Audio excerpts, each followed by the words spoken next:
మొత్తం ఒక గ్రామమే కట్టిండ్రంట కదా, డైరెక్టర్ చెప్తున్నాడు.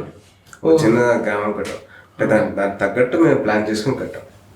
సినిమాకి ఏవైతే అవసరమో దానికి తగ్గట్టు ఓ టెంపుల్, సర్పంచ్ ఇల్లు, ఉండే జనాల ఇల్లు అన్నీ కట్టాం. మీకు దయ్యాలు అంటేనే మీకు బుగులు లేదు ఆల్రెడీగా.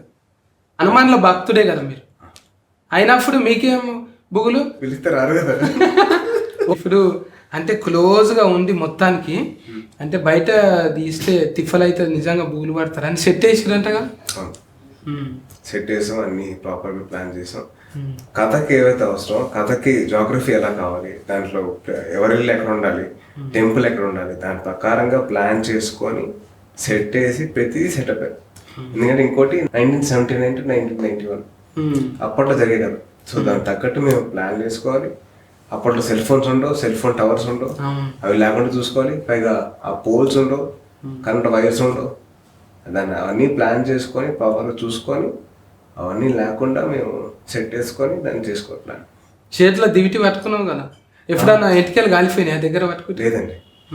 ఇంకోటి కాగడ, అదే దివిటి కాగడ లాంతర్లో టార్చ్ లైట్, అప్పట్లో టార్చ్ లైట్ కదా. అంటే నిజంగా ఒక్కోసారి జ్వరం పట్టింది ఎప్పుడన్నా? ఊపిరాడలేదు. అంటే ఒక చోట మేము షూట్ చేస్తున్నప్పుడు గుహలో కాగడ వెలిగించి మేము ఊపిరి పీల్చుకోవడానికి సరిపోలే, పొగ అయిపోయాం. ఎక్కడ చూసా పొగ, ఊపిరాడలేదు. అండ్ ఇది స్మోక్ వేస్తారు కదా, స్మోక్ ఒకటి, మళ్ళీ పొగ ఒకటి, అది మళ్ళీ కాగడల పొగ ఒకటి. ఊపిరాడలేదు. మళ్ళీ డైలాగ్ చెప్పాలి, దాంట్లో డైలాగ్ రాడగా సార్ అని చెప్పి అంటున్నాం, కానీ డైలాగ్ రావట్లేదు. కానీ బాగా వచ్చింది ఆ సీక్వెన్స్ బాగుంటుంది. మొత్తం అది అఘోరా కేవ్స్ అంటారు దాన్ని. Hats off sir. నిజంగా ఒక కళాకారుడు ఎప్పుడైనా కూడా తను కాలిపోతూ ప్రపంచానికి కళను పంచుతాడు. అసలు బ్రీతింగ్ తీసుకొని కూడా ప్రాబ్లం ఎంత